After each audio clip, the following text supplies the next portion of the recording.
If you are a new F&I manager or you are someone who would like to join the ranks of the F&I elite, then I want to introduce you to a brand new tool that financemanagertraining.com is releasing this upcoming week to all of our students, and something that is making a lot of our dealer partners very excited and very happy about. So what this tool does, and again, it's for those who are new to F&I and those who want to get into F&I and really learn some of not only the basics, but some of the more detailed things about submitting credit applications, understanding what the lender is looking for.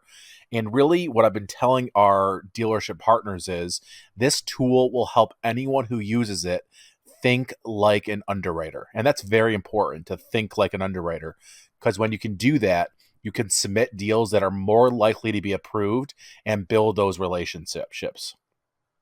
So here's what I'm going to do. I'm going to go ahead and click refresh customer. And by the way, you can do this a million times and it'll give you a different customer every single time.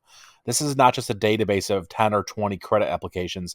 You can do this as many times as you want and you'll never get the same person twice. All right, so we got Mila Harrington, down payment of 4,600, pretty decent credit score of 715. She's an HR, 7 years in the job, so plenty of time there. 9 years at the residence, plenty of time there. $1,700 bi-weekly, so the income is a little bit on the lower end, but we obviously would have submitted a vehicle that is able to fit in those parameters along with our down payment of 4,600 and a good DTI to PTI. We can also pull her credit just to see what her credit looks like. Let's take a look at what Mila looks like. Again, the 715, and all of her trade line looks pretty good. We see the open auto. All right, and it looks like she has not been looking for any credit. So this must be the first dealership she's come to, because her last inquiry was back in 2023, which is 2 years ago. And we can see the open auto up here as well. All right, so let's look at the first decision that came back from First National Bank. Mila said she had $4,600 down to give. They are asking for $4,600 at a 60-month term. They're going to let us hold a 1.5 with a buy sell of 4.5 to 6 and approval based on excellent credit score and low DTI. All right, second offer, Second State Bank, approved. Again, 4,600. This time they're going to give us 72 months instead of the 60 months here with First National Bank. They're going to let us hold a 1.5, and the approval was with favorable terms due to strong credit profile. And the third one, Community Trust Bank, counteroffer. They're asking for just a little bit more money down, $400 more down. And I'm guessing that's because of the lower income. But let's see. Counteroffer sent with higher down payment, POI needed. See, yeah, for some reason they are concerned about this income. For whatever reason, their internal system is concerned. So I can tell you already off the bat, this will not be our best offer because we have a higher sell rate than either of the other two. And the back end is also lower. The back end, meaning the amount of product we can sell without asking for any more money down, is lower than the back end offered over here. But here's where the tool also comes in clutch. Let's go ahead and click Analyze Offer, and the artificial intelligence will do that for us. And it says here, yeah, is this the best offer? No, it's not. The current offer from Community Trust Bank has the lowest potential F&I profit. And up here, you can see that broken down. The finance reserve we would make from holding a point or point and a half on this would be $660. The potential back end is $1,500, and the potential F&I profit is $2,160. Now, keep in mind, potential F&I profit really should be potential F&I revenue, because we also have to purchase our F&I products. We don't sell them for a 100% profit margin, but you get the idea here. All right, so let's go up to these two now, because it's between these two for the best deal for the dealership. Now, the difference between these two is they both let us hold a 1.5. The loan terms are different, but the sell rate on this one's going to be slightly higher. The back end on this one's going to be slightly higher as well. And this is where you're going to start to be able to kind of sharpen your tool set, so to speak. When you get into situations like this and you're trying to figure out what is the best scenario for me, the more you think about something, the more you practice something. You know, if you're a basketball player, the more shots you take towards that rim, the better you're going to get. And it's the same thing in F&I. The more you're exposed to situations like this, the better you're going to be when you're actually in the box, sitting in front of customers, trying to decide what is the best offer for the customer and for the dealership. All right, so let's go ahead and refresh this now. Let's get a whole new person rolling here. All right, this time we got Liam Harper, $2,300 down payment, 603 credit score. He's a part-time electrician, makes $1,700 biweekly, and he has 3 open auto loans. This might be an issue here, that 3 open auto loans with, $3,500 a month-ish, maybe a little more because it's biweekly income. Only 5 months at the residence, but 7 years at the job. But again, it's part-time. So there's a lot of factors going into here. DTI is 33%. Let's go ahead and pull the credit and see what's going on here. Yep, there are those three open autos: Ally, Toyota, Ford. Let's see how much of an issue that makes going forward here. Our first offer was countered, and they're asking for more money down. It's a pretty high interest rate, buy, sell. I'm actually surprised they're even giving us 1%. So this is actually kind of almost a gift, in my opinion. Going down, this is what I expected, actually. Declines. Decline due to high DTI and multiple existing auto loans, suggests seeking a cosigner. And the bottom one, counter offer with a higher down payment required. Proof of income and residence are needed. This makes total sense. He's part-time. He's saying he's making, almost $4,000 a month while being part-time. They want to verify that that's actually true. Time at the residence, only 5 months. They want to verify that he is actually living there. So POI and POR are needed, and they're asking for significantly almost double more what he actually has down. So, this bank's saying we don't want him at all. This bank's saying we're willing to take him with POI, POR, and significantly more down payment. In my opinion, being in the F&I industry for as long as I can, both of these are kind of gifts, because when you have a 603 credit score with 3 open auto loans, and you don't have the best credit history, these are gifts. In my opinion, these would be kind of more like the CACs of the world, Santander, although now Santander nowadays is starting to become even more prime than they used to be. But, back in the day, they were very, very subprime. This would be more one of those calls where they're saying, we'll do the deal, but there's going to be condition. So let's pull up another customer. Liam Hawthorne, $4,400 down payment, 536 credit score, 2 open auto loans.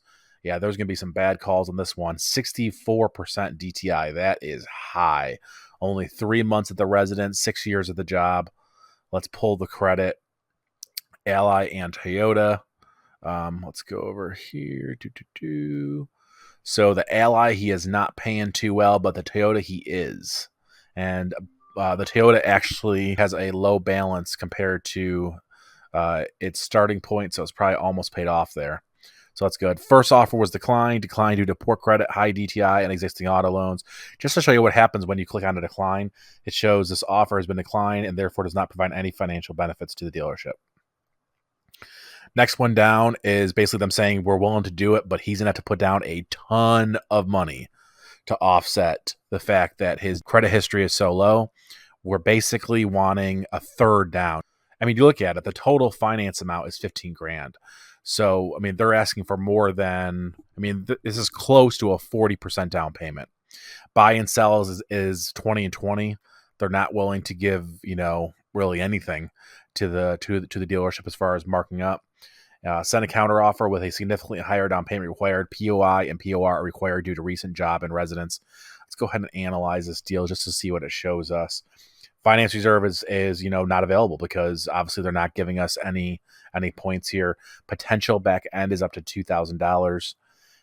Is this the best offer? Yes, the current offer from Second State Bank provided a back end profit of $2,000, which is significantly higher than any other bank offers, all of which show no potential for F&I profit, which tells me the third one we're about to roll to is also declined, and it is. Yeah, so Community Trust Bank has declined. Obviously, these are all NAs because it's declined due to poor credit and high DTI. No further options available. And again, if you click this one, it'll just say the offer has been declined and therefore does not provide any financial benefits to the dealership. And we could see why. It's totally understandable why a bank would not want to extend credit to this person. 536 credit score. The the autos just, one of them was not paid very well. It's just, it totally makes sense why they would not want to do that. So this is the tool that every single student is going to have access to starting next week. We rolled it out early to our dealer partners, and they're already using it and just loving it and saying they are giving it to their salespeople, especially the sales folk who are interested in F&I and they believe would do really well in F&I. They're giving it to those salespeople and saying, learn from this, because when we put you in the F&I office, we want you to know what you're doing from day one. And they're, already seeing some really good rewards from it. When the salespeople are coming to the sales desk, they're mentioning things about the deal now that they never mentioned before. They're talking about these things because they are now thinking about them, whereas before they were just about selling the car. Whereas now they're about selling the car and also getting it financed. And that really adds another dimension to the dealership. This is just one of the many interactive tools we have at financemanagertraining.com. Other tools included throughout our lessons include this one, which everyone loves. As you can see, great tool. This is cool. Got that one. And it gives you a couple different customers, and you have to assign the proper value to the right customer. Otherwise, it'll give you a red and say, nope, that is the wrong option. And we'll bring 2019 towards Emily. We'll require 2 years of tax returns. Just want to show you how this works over here. So basically, you want to assign what stipulations are likely to be required, what terms are likely to be met, what APRs are likely to be given to each customer. And that's how this tool works. And this is another thing that when we rolled it out, everyone just absolutely loved. They said, this is helping me understand how to do F&I when you give us interactive tools like this. So we got this one. We got the bank decision tool I just showed you. We got the interactive menu builder, which people, again, absolutely love. And not only do they love it, but some of them are actually using this as their menu builder instead of the one their dealership provides, because they feel like it is a better menu than the one their dealership provides. And I'll show you how it works. You can drag and drop the different products that you want into the various columns. And then we have optional tools. One of the favorite ones is we can add a most popular badge to one of the columns. We could add a risk meter to the bottom, which shows that the risk is low when you take the highest package and high when you take the lowest package. And then you can print and save this and actually present it to customers. So this is all the value you get when you are signing up with financemanagertraining.com. We have thousands and thousands of students who have now graduated the course. So many students who have gotten hired from taking our course. A lot of new dealerships signing up, and we encourage you to take that next step. If you have any questions, please do reach out. Our phone number is 855-212-1765, and our website is financemanagertraining.com. We look forward to seeing you inside the members area.